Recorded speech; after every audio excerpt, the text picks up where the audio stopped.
L'issue de la saison 2022 est-elle claire? On le croyait déjà en début d'année. Alors, qui a dit quoi là? La nette avance de Verstappen au championnat ainsi que les 6 victoires consécutives de Red Bull laissent planer le doute d'une saison déjà décidée sur le plan sportif. C'est l'avis de l'ancien ingénieur de Bridgestone chez Ferrari, Kees van der Grient. Cependant, il note toutefois que l'on entendait la même chose après les 2 victoires de Charles Leclerc au soir de Melbourne. Ouais, enfin là c'était quand même très tôt dans la saison, hein. On pouvait s'attendre à des retournements de situation. Là, le problème c'est que la dynamique se poursuit pour Red Bull et Verstappen, donc on est presque à mi-saison, et là, va falloir vraiment, maintenant, dès Silverstone, que Ferrari renverse la tendance avec un doublé, s'ils veulent avoir l'espoir de revenir. Ça a été décidé, c'est clair, a déclaré Van de Grint, pardon. D'un autre côté, lorsque Verstappen a abandonné 2 fois il y a quelques courses, nous avons également dit que c'était décidé, mais Max a été tellement parfait au Canada que je crains qu'il continue à gagner.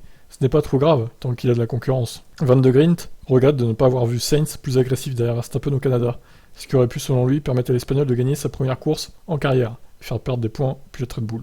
Je ne pense pas qu'il soit un lion, un combattant. Je veux dire, regardez combien d'occasions il a eu.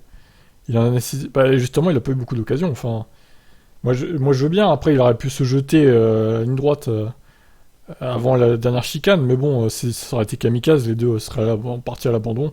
Bon, moi, ça m'aurait arrangé. Hamilton aurait gagné, du coup, mais bon. Est-ce que c'est fait faire ça? J'en suis pas certain.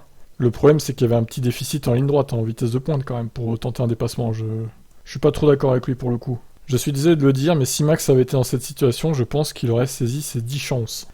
Ouais, mais encore une fois, il avait plus de Vmax. Max. Binotto, directeur de Ferrari, a défendu Sainz après le drapeau d'amis. Il est difficile pour lui de dire que Sainz n'a pas bien fait, mais au fond de lui, il sait aussi que Sainz aurait dû gagner la course. Ajoute Van de Grint. L'opportunité de gagner ne se présente pas très souvent, et pourtant, il y avait une autre opportunité, il l'a encore laissé passer. Alors, je sais pas s'il parle aussi de Monaco, mais bon...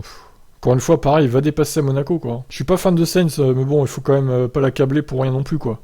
Un autre néerlandais, l'ancien pilote de F1 Christian Albers, pense que Ferrari a une voiture plus rapide en qualif que Red Bull. Ils sont juste en train de faire un terrible gâchis. Ouais, c'est peut-être vrai, mais c'est en course que les points se marquent, pas en qualif. Nous ne pouvons pas oublier que Leclerc aurait facilement gagné à Barcelone, mais l'équipe a tout gâché à Monaco. Il aurait pu facilement terminer deuxième à Imola, mais il a fait cette erreur. C'est juste une combinaison de fiabilité et d'erreur, à la fois des pilotes et d'équipe. Le patron Toto Wolff de Mercedes note qu'il sera impossible pour ses pilotes de remonter, d'autant que Red Bull a trouvé une solution pour remonter l'arrière de sa monoplace. Il était intéressant de voir la très grande différence entre la Red Bull et la Mercedes ici. En réalité, ils ont à nouveau une configuration à forte inclinaison, et nous sommes à l'extrême opposé, avec une voiture plate. Il suffit donc de regarder le chrono pour savoir dans quelle direction aller. Oui, mais alors c'est pas la première fois que Red Bull fait une voiture à forte inclinaison, hein. Et depuis le temps, ils devraient savoir que c'est quand même très efficace. Donc bon, je veux bien qu'il y ait une nouvelle réglementation qui redistribue les cartes et on puisse partir sur un concept complètement différent, mais bon. Là, de toute façon, la saison est cuite, hein, pour Mercedes.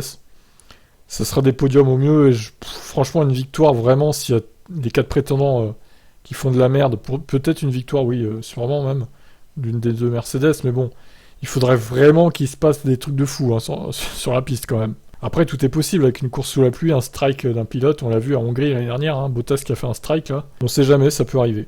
Mais à la régulière, ça va être compliqué pour Mercedes. Donc, pour répondre à la question du titre, est-ce que la saison est pliée, en gros? Bah, on va attendre de voir quand même. On va dire jusqu'à la mi-saison, voire peut-être jusqu'à la Hongrie, juste avant la pause estivale.